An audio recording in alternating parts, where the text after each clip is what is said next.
Matindi ito, itong ni-reveal ni Congresswoman Bel Zamora. Ito, sabi niya, ayan, tungkol ito sa NBI. Sabi ni Congresswoman Bel Zamora, I was part of the prosecution team in the last impeachment. Yan. Ito yung sabi niya. And I handled this. And we saw the evidence of the NBI. In fact, for the information of everyone, this went to the NBI. The NBI filed a case and they have the evidence. Yan sabi yan ni Congresswoman Bel Zamora. Ang sabi ni Congresswoman Bel Zamora, doon sa impeachment, yung hindi natuloy nung February, siya ay kasama sa prosecution team. Kung natuloy yun sa Senado, kung hindi lang trinaydor ni Chis Escudero, kung natuloy sa Senado, itong si Congresswoman Bel Zamora, part siya ng prosecution team. Ang naka-assign daw sa kanya, yung tungkol dun sa, yung banta ni Sara na papatayin si PBBM, si Lisa Araneta at saka si Martin Romualdez, yun daw ang naka-assign sa kanya.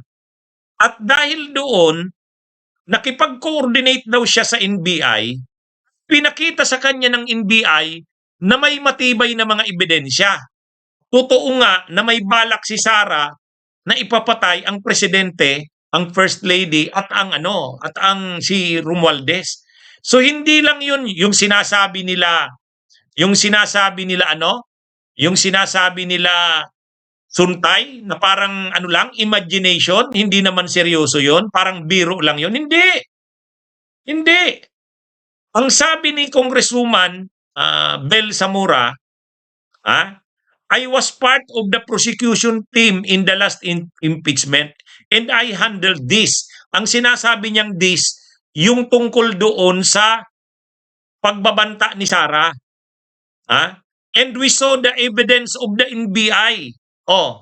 Kung ibig sabihin niyan, posibleng may nag-imbestiga ang NBI at may nakita talaga silang may hinire ngang, posible yan posible na may hinire ngang assassin.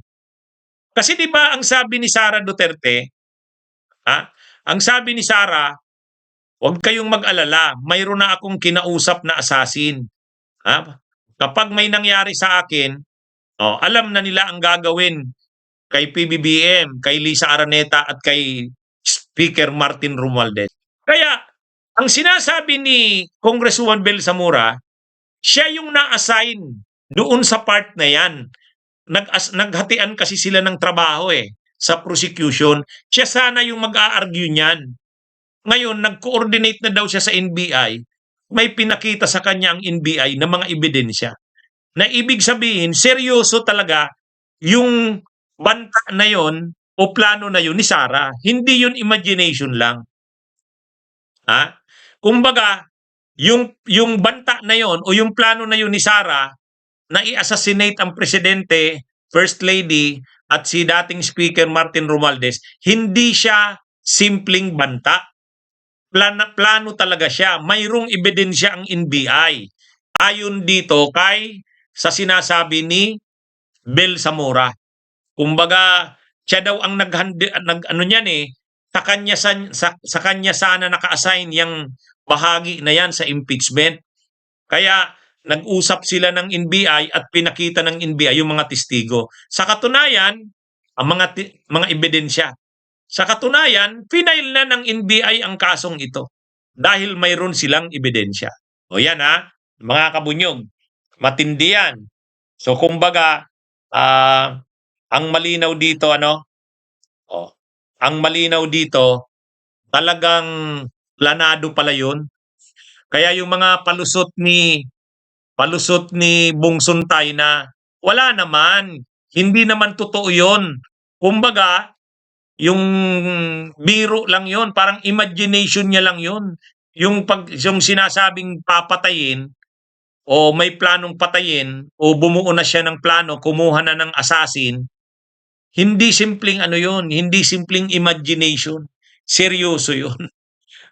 Ah, at sino ang may ebidensya? NBI. Kasi yung NBI talaga yung nag-imbestiga. O kaya ngayon, pag nag-presentation ito sa Senado, sa tingin ko, kapag pinakita sa Senado na hindi pala biro yung ganon, seryoso pala yun, baka yun yung makakumbinsi sa mga senador. Yung mga senador na nagdadalawang isip na i-convict si Sara, ah, kaya yung mga senador na nagdadalawang isip na i-convict si Sara, pag nakita nilang totoo pala yun, grabe, pinagplanuhan talaga pala ng Vice President. Seryoso pala yun. Oh. Kaya ito isa na ito. Itong ebidensyang ito ng NBI na nagpapakita talaga na seryoso yung plano na ipapatay ni Sara Duterte si PBBM.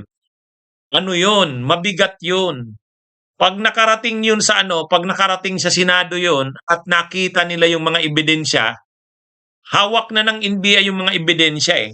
Oh. Sabi nito ni Congresswoman Bel Zamora, nakita niya na. In fact, for the information of everyone, this went to the NBI filed the case and they have the evidence. At nakita niya, we saw the evidence of the NBI. Sabi niya, we saw, nakita niya ang ebidensya. Kaya mga kabunyog, maganda ito. Maganda itong development na ito. Nandyan pa naman sa NBI si Attorney Melvin Matibag. Alam ang galaw nila Sara. Kaya ito mga kabunyog? Kaya ito? Si Attorney Melvin Matibag, magaling yun. Magaling yun. Ano ang sabi ni Attorney Melvin Matibag? Ay, si Sara Duterte is bratinila yan. Kaya, pag nag-hearing sa Senado, pag nakarating yung trial sa Senado, tutulong ang NBI niyan.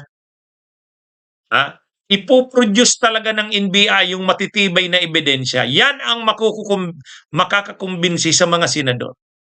Ayan yan. Kasi maraming senador, pagdating na dun sa usapin ng plano ng Vice President na ipapatay ang presidente, yun? Seryosong bagay yun. Seryosong bagay.